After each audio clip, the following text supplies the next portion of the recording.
யாரோ ஒருத்தர் ஜெபம் பண்றது தான் உங்களுக்கு தெரியும். We maybe thought that someone is praying to the Lord. இதுல யாரோ ஒருத்தர் விண்ணப்பம் பண்றாங்க. Maybe someone is praying. கடைசி வரையும் என்ன பண்ணல, இந்த 3 வசனம் வரையும் விண்ணப்பமே சொல்லல அவர். In the 3 verses there is nothing mentioned about what ஒரு they prayed. விண்ணப்பம் சொல்லுவதற்கு முன்பாக அவர் பிரயோஜனப்படுத்துற வார்த்தைகளை கொஞ்சம் கவனிச்சு பாருங்க. Just pay attention to the word before they pray. நம்ம விண்ணப்ப ஸ்டேட்மென்ட் ஆண்டவரே எனக்கு இது வேணும் அது வேணும் அது கேட்கிறதுக்கு முன்னாக நீ ஆவியில நிரப்பப்பட்டு சில வார்த்தைகளை பேசணும், சில உன்னோட அவர் உறவாடணும், உன்னோட கம்யூனிகேஷன் இருக்கணும். இது இல்லாம கர்த்தர் ஒவ்வொரு மனிதனுக்கும் Apart from that, ஒரு வாக்குத்தத்தத்தின் மூலமாக அவர் நிறைவேற்றுவார். சில வாக்குத்தத்தம் அந்த வருடத்துக்கு அந்த மாதத்துக்கு தான் இருக்கும். some of the promise for the year and for the month. சில வாக்குத்தத்தம் உனக்காக கொடுக்கப்பட்டது, அது உன் சாகுற வரையும் அந்த வாக்குத்தத்தத்தை நிறைவேறும். Some of the promises given to you and for your life. எத்தனை பேருக்கு எனக்காய் சில வாக்குத்தத்தங்களை கர்த்தர் கொடுத்திருக்காருன்னு சொல்றவங்க மட்டும் கையில வச்சு ஆமென் சொல்லுங்க. இப்பதான் இங்க ஆராதனை வேலைக்கு வரும் மட்டுமே. But we are come late after the worship. We just coming slowly. அப்ப ஆராதனை வேலைக்கு என்ன ஆயிடுச்சு, உன் விண்ணப்பங்களுக்கு உண்டான சாங்க்ஷன் கொடுக்கிறது அப்பயே முடிஞ்சு போச்சு. You just not getting the sanction. நீ நல்ல ஆவியில நிரம்ப, நீ துதிக்க துதிக்க துதிக்க தேவனை மகிமைப்படுத்த நீ பாவம் மன்னிப்பு கேட்க உன் பாவங்கள் மன்னிக்கப்பட்டு தேவ ஆவியானவர் உன்னை நிரப்பப்படுகிறவரா இருப்பார். அல்லேலூயா.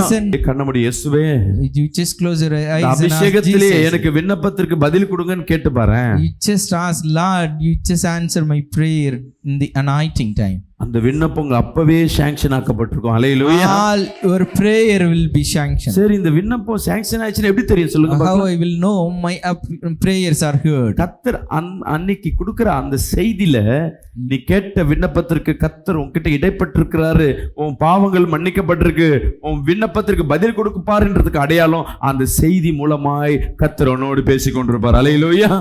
How you can get a sign your prayer is heard, the Lord's word intercede through the நம்ம message. என்ன பண்றோம்னா, But what we do is first ஹாஃப்க்கு வராம செகண்ட் ஹாஃப்க்கு வரோம் பாத்தீங்களா.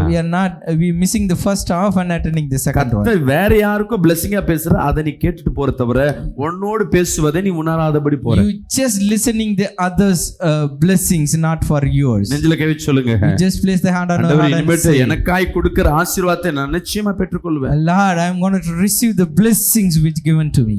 அந்த அபிஷேகத்துல நிரம்பிட்டா விண்ணப்பம் பண்ண கூட தெரிஞ்சுங்க.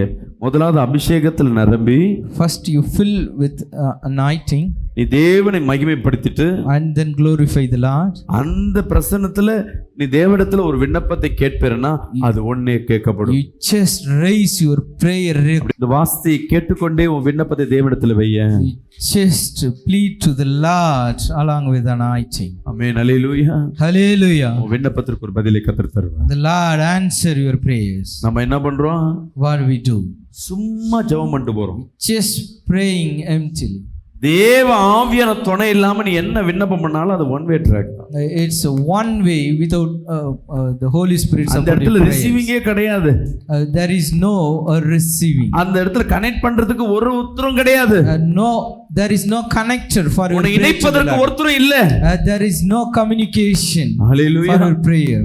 இதுதான் ஆவிக்குரிய சபை.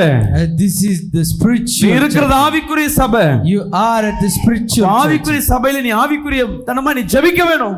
You need to pray spiritually in the spiritual church. ஆமென் சொல்லுங்களே. See amen. அப்போ முதல் காரியம், The first thing, நீங்க ஆவியில் நிரம்பி ஜெபிக்கும் பொழுது, when you pray filled ஆவியான with துணை the கொண்டு Holy நீங்க Spirit, ஜெபிக்கும் பொழுது with the help of நீ Holy எவைகளை Spirit, கேட்கிறாயோ அவைகள் அனைத்தும் பெற்றுக்கொள்வாய். whatever you hallelujah. ask in prayer with the help of Holy Spirit you will receive it. இரண்டாவது, The second thing, 1 ராஜாக்கள் from the book of 1 8ஆம் Kings அதிகாரம் chapter 28, 29, 30 இந்த 3 வசனத்தை நாம் வாசிப்போமா? verse 28, 29 and தேவனாகிய 30. கர்த்தாவே, உமது அடியேன் இன்று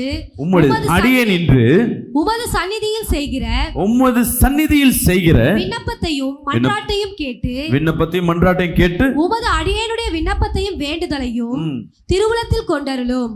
உமது அடியேன் இவ்விடத்திலே செய்யும் விண்ணப்பத்தை கேட்கும்படி என்னுடைய நாமம் விளங்கும் என்று நீர் சொன்ன ஸ்தலமாகிய இந்த ஆலயத்தின் மேல் உம்முடைய கண்கள் இரவும் பகலும் திறந்திருப்பதாக. உமது அடியானும் இந்த ஸ்தலத்திலே விண்ணப்பம் செய்ய போகிற உமது ஜனமாகி இஸ்ரவேலும் பண்ணும் ஜெபத்தை கேட்டருளும். பரலோகமாகி உம்முடைய வாசஸ்தலத்தில் அதை நீர் கேட்பீராக, கேட்டு மன்னிப்பீராக. ஹல்லேலூயா. Hallelujah. இந்த 3 வசனம் படிக்கும் பொழுது உங்களுக்கு என்ன இருக்கும்னா, What you may think when we யாரோ ஒருத்தர் ஜெபம் பண்றதுதான் உங்களுக்கு தெரியும். we may be thought that someone is praying to the Lord. இதுல யாரோ ஒருத்தர் விண்ணப்பம் பண்றாங்க. Maybe someone is praying. கடைசி வரையும் என்ன பண்ணல, இந்த 3 வசனம் வரையும் விண்ணப்பமே சொல்லல அவரு. In the 3 verses there is nothing mentioned about what ஒரு they prayed. விண்ணப்பம் சொல்லுவதற்கு முன்பாக அவர் பிரயோஜனப்படுத்துற வார்த்தைகளை கொஞ்சம் கவனிச்சு பாருங்க. Just pay attention to the word before they pray. நம்ம விண்ணப்ப ஸ்டேட்மென்ட் ஆண்டவரே எனக்கு இது வேணும் அது வேணும் அது கேட்கறதுக்கு முன்னாக நீ ஆவியில நிரப்பப்பட்டு சில வார்த்தைகள் பேசணும், சில உன்னோட அவர் உறவாடணும், உன்னோட கம்யூனிகேஷன் இருக்கணும். Before you giving your application to the Lord, you should use some of the words. அந்த முதல் வசனத்தை படிங்களே. We can meditate the first verse. என் தேவனாவே கர்த்தாவே உமது அடியேன் இன்று உமது சந்நிதியிலே கேக்குற ஆண்டவரே இன்னைக்கு நான் ஜெபம் இங்க பாருங்க, நம்ம ஸ்ட்ரைட்டா ஜெபம் பண்ணுவோம். இங்க சொல்றாங்க ஆண்டவரே இன்னைக்கு நான் ஜெபம் பண்ண போறேன். Lord, I'm going to pray today. N ஜெபத்தையும் விண்ணப்பத்தையும் மன்றாட்டையும் All my prayer application plea இருதயத்துல கேட்டு உம்முடைய இரக்கத்துல கேளுங்க. at your hearts and your mercy here. இங்க இரண்டாவது வசனத்துல சொல்லப்பட்டிருக்கு, At the உமது second verse. அடியேன் உமது அடியேன் இவ்விடத்திலே செய்யும் விண்ணப்பத்தை கேட்டு இவ்விடத்துல இந்த இடத்துல, அதாவது கரண்ட் இடம், இப்ப நான் எந்த இடத்துல உட்கார்ந்து ஜெபம் பண்றேன்றது ரொம்ப important. It's important that where you sit and pray. அவர் சொல்றாரு உம்முடைய இடத்துல தேவ ஆலயத்தில் நான் உட்கார்ந்து ஜெபம் பண்றேன். I am praying at your temple. ஏன்னா நீங்க தேவ ஆலயத்துல உட்கார்ந்து ஜெபம் பண்ணா என்ன பண்ணுவீங்கன்னு சொல்லிட்டு வார்த்தையை சொல்றாரு அவரு.